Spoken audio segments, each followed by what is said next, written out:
لک الحمد یا اللہ الصلاۃ والسلام علیک یا رسول اللہ اما بعد۔ سلسلہ ہے ہمارے ناظرین کا ہم سے کیے ہوئے سوالوں کے جواب دینے کا۔ ہمارے ناظرین میں سے ایک نے ہمارے چینل کے کسی ویڈیوز کے کمنٹس میں یہ سوال کیے ہیں کہ کرسی پر نماز پڑھنے کے احکام، کرسی پر کب نماز پڑھنے کی اجازت ہے، اور پھر کرسی پر نماز پڑھنے کا طریقہ کیا ہے۔ مختلف پہلو سے انہوں نے اپنے سوال کو کیے ہیں۔ میں انشاءاللہ ان کے سوالوں کو کئی حصوں میں تقسیم کر کے جواب دینے کی سعادت حاصل کرتا ہوں۔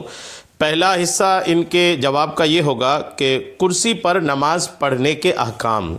کرسی پر نماز پڑھنے کے کیا احکام ہے، کب اس کی اجازت ہے، کیا صورتحال ہوگی۔ اس تعلق سے پہلے حصے میں کچھ مسائل میں آپ کو عرض کرنے کی سعادت حاصل کرتا ہوں۔ توجہ کے ساتھ پورا بیان سماعت کیجیے۔ فرائض و واجبات اور سنت فجر میں قیام فرض ہے۔ قیام مطلب کھڑا ہونا۔ ان نمازوں کو اگر بلا عذر شرعی بیٹھ کر پڑھیں گے تو ادا نہ ہوں گی، اور اگر خود کھڑے ہو کر نہیں پڑھ سکتے مگر عصا یعنی لاٹھی یا دیوار یا آدمی کے سہارے کھڑا ہونا ممکن ہو تو جتنی دیر اس طرح سہارے سے کھڑا ہو سکتا ہے اتنی دیر کھڑا ہونا فرض ہے۔ یہاں تک کہ صرف تکبیر تحریمہ کھڑے ہو کر کہہ سکتا ہے تو اتنا ہی قیام فرض ہے، اور اگر اس کی بھی استطاعت یعنی طاقت نہ ہو، یعنی نہ خود کھڑا ہو سکتا ہے اور نہ ہی کسی چیز سے ٹیک لگا کر کھڑا ہو سکتا ہے، اگرچہ کچھ دیر کے لیے ہی صحیح، تو بیٹھ کر نماز پڑھ سکتا ہے۔ یوں ہی کھڑے ہونے میں پیشاب کا قطرہ آتا ہے، یا چوتھائی سطر کھلتا ہے، یا بیماری وغیرہ کی وجہ سے ایسا لاغر و کمزور ہو چکا ہے کہ کھڑا تو ہو جائے گا مگر قرات نہ کر پائے گا تو قیام ساقط ہو جائے گا، یعنی قیام کی فرضیت اب ان پر باقی نہیں رہے گی، وہ بیٹھ کے پڑھ سکیں گے۔ مگر اس بات کا خیال رہے کہ سستی و کاہلی اور معمولی دقت کو مجبوری بنانے سے قیام ساقط نہیں ہوتا، بلکہ اس بات کا گمان غالب ہو کہ قیام کرنے سے مرض میں یعنی بیماری میں زیادتی ہو جائے گی، یا دیر میں اچھا ہوگا، یا ناقابل برداشت تکلیف ہوگی، تو بیٹھ کر پڑھنے کی اجازت ملتی ہے۔ اس فرضیت قیام کی اہمیت کا اندازہ اس بات سے لگا لیجئے کہ جماعت سے نماز پڑھنے کے لیے جائے گا تو قیام نہ کر سکے گا، گھر میں پڑھے تو قیام کے ساتھ پڑھ سکتا ہے، تو شرعاً حکم یہ ہے کہ گھر میں قیام کے ساتھ نماز پڑھے۔ اگر گھر میں جماعت میسر آ جائے تو فبہا، ورنہ تنہا ہی قیام کے ساتھ گھر میں پڑھنے کا حکم ہے۔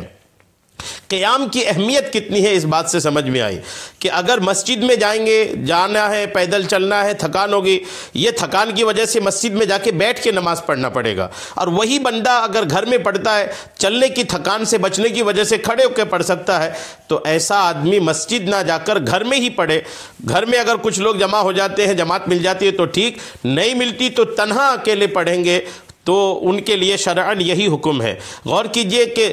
صرف قیام کی وجہ سے انہیں مسجد کی جماعت کی حاضری سے بھی اگر رکنا وہ چاہتا ہے تو شریعت کا حکم یہ ہے کہ وہ رک جائے۔ غور کیجئے کہ قیام کی کتنی اہمیت ہے۔ الغرض سچی مجبوریوں کی بنا پر قیام ساقط ہوتا ہے۔ اپنی من گھڑت بنائی ہوئی نام کی مجبوریوں کا شرعاً کسی قسم کا کوئی لحاظ نہیں ہوتا۔ قیام کے ساقط ہونے کی ایک اہم صورت یہ بھی ہے کہ اگرچہ قیام پر قادر ہو، قیام مطلب نماز میں کھڑا ہونا، اگرچہ قیام پر قادر ہو مگر سجدہ زمین پر یا زمین پر اتنی اونچی رکھی ہوئی چیز پر کہ جس کی اونچائی 12 انگل سے زیادہ نہ ہو کرنے سے عاجز ہو، تو اس سجدہ حقیقی سے عاجز ہونے کی صورت میں اصلاً قیام ساقط ہو جاتا ہے۔ اسے اچھی طرح سمجھ لینا چاہیے، ورنہ جب قیام کے اوپر ذکر کیے گئے مسائل بیان کیے جاتے ہیں کہ اگرچہ تکبیر تحریمہ کھڑے ہو کر کہہ سکتا ہے تو اتنا قیام فرض ہے ورنہ نماز نہ ہوگی، اور اس قسم کے مسائل جو بیان ہوئے، ان مسائل کی بنا پر سجدہ نہ کر سکنے کی صورت میں عوام الناس کو یہ شبہ لاحق ہوتا ہے کہ قیام پر قدرت کے باوجود قیام کیسے ساقط ہو رہا ہے، اور کما حقہ وہ ان مسائل کو سمجھ نہیں پاتے۔ اس لیے دونوں صورتوں میں فرق ملحوظ رکھنا چاہیے۔ کرسی پر یا اس کے علاوہ بیٹھ کر پڑھنے کے حکم شرعی کی مزید وضاحت کے لیے دو جامع صورتیں ذکر کی جاتی ہیں۔ اس باب کے مسائل کا لب لباب یعنی خلاصہ ان سے اچھی طرح ذہن نشین ہو سکتا ہے۔ پہلی صورت قیام پر قدرت نہ ہو، پہلی صورت قیام پر قدرت نہیں ہے، قیام پر قادر نہیں، طاقت ہی نہیں کہ کھڑا ہو سکے، بالکل قادر نہ ہو، یا کچھ قیام پر قادر ہو پھر قدرت نہ رہے، تھوڑی دیر کھڑا رہ سکتا ہے پھر اس کے بعد بیٹھنا پڑ جائے گا، مگر رکوع و سجدہ پر قادر ہے، قیام پر تو قادر نہیں ہے لیکن رکوع سجدہ پر قادر ہے۔ یہ جو صورت ہے، اس صورت میں مریض جتنا قیام کر سکتا ہے اتنا قیام کر کے باقی نماز بیٹھ کر تو پڑھ سکتا ہے، مگر چونکہ رکوع و سجود پر قادر ہے اس لیے درست طریقے سے پیٹھ جھکا کر رکوع کرنا ہوگا اور سجدہ بھی زمین ہی پر کرنا ہوگا۔ زیادہ سے زیادہ 12 انگل اونچی رکھی ہوئی چیز پر بھی سجدہ کر سکے تو اسی پر سجدہ کرنا ضروری ہے۔ رکوع و سجود کی جگہ اشارہ کرنے سے اس کی نماز نہ ہوگی اگر رکوع سجدہ پر قادر ہے تو۔ اب اگر تامل سے کام لیا جائے تو اس صورت میں اگر بیٹھنے والا زمین پر بیٹھا ہو تو رکوع اور سجدہ کرنے میں اسے کوئی دقت نہ ہوگی، لیکن اگر کرسی پر بیٹھا ہو تو سجدہ کرنے کے لیے اسے کرسی پر سے اترنا پڑے گا اور سجدہ زمین پر درست طریقے سے کرنے کے بعد دوبارہ کرسی پر بیٹھنا ہوگا۔ اس میں چونکہ دقت بھی ہے اور جماعت کے ساتھ پڑھنے والا اس طرح کرے تو بڑا عجیب و غریب منظر دکھائی دیتا ہے، سجدہ بھی اسے صف سے آگے نکل کر کرنا پڑتا ہے، یوں صف کی درستگی میں بھی خلل آ جاتا ہے۔ پھر اہم بات یہ کہ جب وہ سجدہ زمین پر کرنے پر قادر ہے تو قیام کے بعد اسے کرسی پر بیٹھنے کی ضرورت ہی کیا ہے؟ جب بیٹھنا ہی اس کا غیر ضروری لغو و فضول ہے تو اسے ہرگز کرسی پر نہیں بیٹھنا چاہیے۔ اس طرح بیٹھنے والے یا تو بلا وجہ کی دقتوں میں پڑتے ہیں یا قادر ہونے کے باوجود رکوع سجود کرسی پر بیٹھے بیٹھے اشاروں سے کرتے ہیں، یوں اپنی نمازوں کو فاسد کرتے ہیں۔ جو قیام پر تو قادر نہیں ہے، کھڑے نہیں ہو سکتے لیکن رکوع اور سجدہ کر سکتے ہیں، وہ لوگ جو کرسی پر، ایسے لوگ بھی اگر کرسی پر بیٹھ کے نماز پڑھتے ہیں تو ان کے لیے یہ بڑے تشویش کے قابل ہے کہ ایسے لوگ اپنی نمازیں خراب کرتے ہیں۔ لہٰذا ایسوں کو زمین ہی پر بیٹھ کر رکوع و سجود درست طریقے سے بآسانی ادا کر کے نماز پڑھنی چاہیے تاکہ فساد اور ہر قسم کے خلل سے ان کی نماز محفوظ رہے۔ دوسری صورت دیکھیے،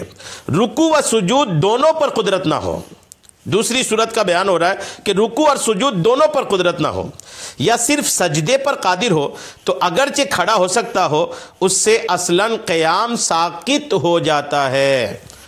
رکوع سجود دونوں پر قدرت نہ ہو یا صرف سجدے پر قادر نہ ہو تو اگرچہ کھڑا ہو سکتا ہے ایسا شخص، اس سے اصلاً کھڑا ہو سکنے کے بعد بھی چونکہ رکوع سجود دونوں نہیں کر پاتا یا سجدہ کرنے پر قادر نہیں ہے تو ایسے آدمی پر بھی کھڑا ہونے کا حکم ہٹ جاتا ہے۔ لہٰذا اس صورت میں مریض بیٹھ کر بھی نماز پڑھ سکتا ہے، بلکہ اس کے لیے افضل بیٹھ کر پڑھنا ہے، اور ایسا مریض اگر کرسی پر بیٹھ کر نماز پڑھے تو اس کی بھی گنجائش ہے کہ کرسی پر بیٹھے بیٹھے رکوع سجود بھی اشارہ سے بآسانی کیے جا سکتے ہیں، یوں پوری نماز بیٹھے بیٹھے ادا ہو جائے گی۔ پہلی صورت کی طرح بیجا دقتوں اور فساد نماز وغیرہ کا اندیشہ اس صورت میں نہیں ہوتا، مگر چونکہ حتی الامکان دو زانوں بیٹھنا چاہیے کہ مستحب ہے، اس لیے کرسی پر پاؤں لٹکا کر بیٹھنے سے احتراز کرنا چاہیے، یعنی پرہیز کرنا چاہیے۔ جس طرح آسان ہو زمین ہی پر بیٹھ کر نماز ادا کی جائے، دو زانوں بیٹھنا آسان ہو یا دوسری طرح بیٹھنے کے برابر ہو تو دو زانوں بیٹھنا مستحب ہے، ورنہ جس میں آسانی ہو چار زانوں یا اکڑوں یا ایک پاؤں کھڑا کر کے ایک بچھا کر اس طرح بیٹھ جائے۔ ہاں اگر زمین پر بیٹھا ہی نہ جائے تو اس دوسری صورت میں کرسی یا اسٹول یا تخت وغیرہ پر پاؤں لٹکا کر بیٹھ سکتے ہیں، مگر بلا وجہ ٹیک لگانے سے بھی اعتراض کیا جائے، یعنی کہ کرسی تو بالکل ٹیک لگا کے بیٹھے، بلا وجہ ٹیک لگانے سے بھی بچا جائے کہ بیٹھ کر نماز پڑھنے کی جنہیں اجازت ہوتی ہے حتی الامکان انہیں ٹیک لگانے سے بچنا چاہیے اور ادب و تعظیم اور سنت کے مطابق افعال بجا لانے کی کوشش کرنا چاہیے۔ اس صورت میں چونکہ بیٹھ کر پڑھنے کی رخصت ملنے کا اصل سبب رکوع و سجود پر قادر نہ ہونا ہے، اس لیے رکوع و سجود کا اشارہ کرنا ہوگا اور سجدے کے اشارے میں رکوع سے زیادہ سر جھکانا ضروری ہے، اس بات کا بھی خیال رکھا جائے ورنہ نماز نہ ہوگی۔ تو کن کو اجازت ہے، کن کو اجازت نہیں ہے؟ کون کرسی پر نماز بیٹھ کر پڑھ سکتا ہے، کون نہیں پڑھ سکتا ہے، یہ الحمدللہ تفصیلی طور پر میں نے عرض کر دیا۔ اس میں خصوصی طور پر جو توجہ دینے قابل بات ہے وہ یہ ہے کہ ایسا شخص جو رکوع اور سجود کرنے پر قادر ہے، رکوع اور سجدہ کر سکتا ہے، کھڑا نہیں ہو سکتا، تو ایسا آدمی کرسی پر نماز بیٹھ کے نہیں پڑھ سکتا۔ وہ آدمی جو رکوع سجدہ دونوں نہیں کر سکتا یا سجدہ نہیں کر سکتا، تو ایسے آدمی کے لیے گنجائش بن سکتی ہے کہ وہ بندہ کرسی پر پڑھے۔ لیکن کرسی پر بھی نماز اگر بیٹھ کر پڑھ رہا ہے تو کتنے مسائل ان کے درپیش ہو رہے ہیں، یہ بھی آپ نے توجہ سے سنا ہوگا، نہیں سنا تو دوبارہ سن لیجئے۔ اس لیے کرسی پر نماز جو بیٹھ کر پڑھتے ہیں نا، ان کے لیے بڑی بہت ہی زیادہ آزمائشیں ہیں۔ ایسے لوگوں کو کوشش کرنی چاہیے کہ بیٹھ کر ہی نماز پڑھیں، اور بیٹھ کر نماز پڑھنے میں جو آسانی ہے کرسی میں وہ بات نہیں ہے۔ بیٹھ کر جتنا وہ مسائل سے آزاد ہوتے نظر آئیں گے، زیادہ ان کے پاس مسائل درپیش نہیں ہوں گے، زیادہ مشکلات سامنے نہیں ہوں گے۔ کرسی پر بیٹھنے میں کافی مسائل درپیش ہو جاتے ہیں، لہٰذا توجہ سے پورا بیان آپ سن لیجئے۔ پھر اس کے بعد اگر آپ کو لگتا ہے کہ آپ کرسی پر بیٹھنے قابل ہیں تو بیٹھ کے پڑھیں، ورنہ پھر آپ بالکل جو قیام کا مسئلہ ہو تو قیام، نہیں تو زمین پر بیٹھ کر کے نماز پڑھیں۔ انشاءاللہ اس کرسی پر نماز پڑھنے کے احکام کے تعلق سے اگلا بیان بھی بہت جلدی آپ تک میں پہنچانے کی سعادت حاصل کروں گا، چونکہ اس سلسلے میں کافی مسائل ہیں جو سیکھنے چاہیے۔ یہ ایک چلن ہے جو مساجد میں آ چکے ہیں، لوگ مساجد میں کرسیاں رکھنے لگے ہیں، ایک بڑی تعداد ہے جو کرسیوں پر بیٹھ کر نماز پڑھتی ہیں، اور اس میں ایک بڑی تعداد ایسے لوگوں کی بھی ہے جو گھر سے پیدل چل کر کے آتے ہیں اور پھر کرسی پر بیٹھ کر نماز پڑھتے ہیں، پھر واپس جب نماز پڑھنے کے فارغ ہونے کے بعد مسجد کے صحن میں بھی وہ کئی منٹ تک کھڑے ہو کے بات کرتے ہیں، نمازیوں سے مصافحہ، خبر خیریت کی باتیں ہوتی ہے، یعنی چل کر آ رہے ہیں، چل کر جا رہے ہیں، اور پھر مسجد میں آ کے تو پھر وہ بیٹھ کر نماز پڑھ رہے ہیں۔ ایسے لوگ بھی ہیں، اور یہ پھر کوئی ایسی نہیں کہ میں اخباری باتیں کر رہا ہوں یا ہوائی باتیں، یہ دیکھی ہوئی باتیں ہیں، نظارہ کی ہوئی باتیں ہیں، لوگوں کو دیکھا گیا ہے کہ ایسا لوگ کر رہے ہیں۔ تو بہرحال جو نماز آپ پڑھ رہے ہیں وہ نماز آپ کی برباد نہ ہو، اس لیے کرسی پر نماز بیٹھ کر پڑھنے سے پہلے مفتیان کرام سے رابطہ کر کے، علماء کرام سے رابطہ کر کے کرسی پر بیٹھ کر نماز پڑھنے کے مسائل سیکھ لیں، پھر پڑھیں اگر شریعت اجازت دیتی ہے تو، ورنہ پھر آپ زمین پر ہی بیٹھ کر نماز پڑھیں۔ اللہ تبارک تعالی ہم سب کی نمازیں قبول فرمائے، آمین بجاہ النبی الامین صلی اللہ تعالی علیہ